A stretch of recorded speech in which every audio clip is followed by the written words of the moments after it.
Si on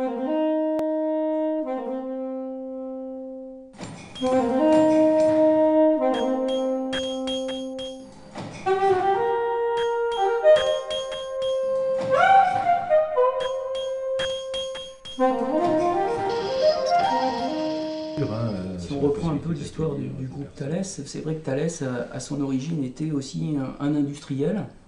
Donc on se retrouve quand même aujourd'hui avec des populations d'opérateurs sur lesquels nous devons effectivement avoir une réflexion plus large, qui a d'ailleurs commencé. C'est pour ça qu'il y a un projet d'ampleur qui s'appelle Génération 10 au niveau du groupe Thales. Cette réflexion nous a amené à dire qu'il y a un certain nombre de métiers qui doivent muter au sein de nos sociétés.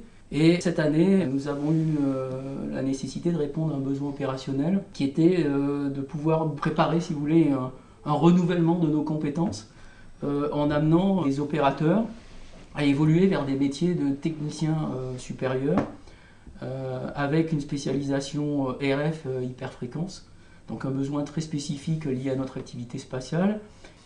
Donc on s'est rapproché naturellement de l'AFPI et du CFAI. Pourquoi l'AFPI? Parce que je pense que c'est déjà professionnellement le réseau qui est le mieux placé pour administrer ce type de formation, puisque c'est quand même un organisme qui est très proche de l'industrie.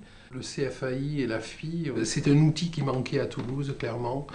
Aujourd'hui, on avait des locaux un peu vétustes, on avait des formations qui étaient un peu dispersées à droite à gauche. Donc aujourd'hui, d'avoir ce centre-là qui va être pour nous une grande opportunité. Si vous regardez la première partie du sujet, c'est le principe de la mesure à l'ohm-mètre. Donc on vous demande de... Alors je suis revenue en formation parce que d'une part mon entreprise m'a donné l'opportunité de revenir. Mais c'est vrai que bon, l'avantage c'est qu'avec mes collègues on est tous au même point, donc ça nous permet d'avoir une bonne motivation pour aller de l'avant. Ça faisait 13 ans que j'avais quitté les bancs de l'école. Pour pouvoir accéder à des postes auxquels on ne peut pas accéder pour le moment, puisqu'on a des niveaux, je dirais, scolaires trop bas et on n'adhère pas aux prérequis.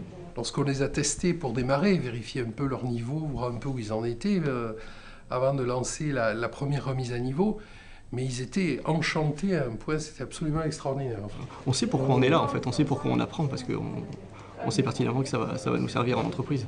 Quand on a 17-18 ans, on ne sait pas pourquoi on fait des maths, on ne sait pas pourquoi on fait la physique. On se dit que ça nous servira peut-être, ou peut-être pas. Et donc la différence de maturité, elle est vraiment là.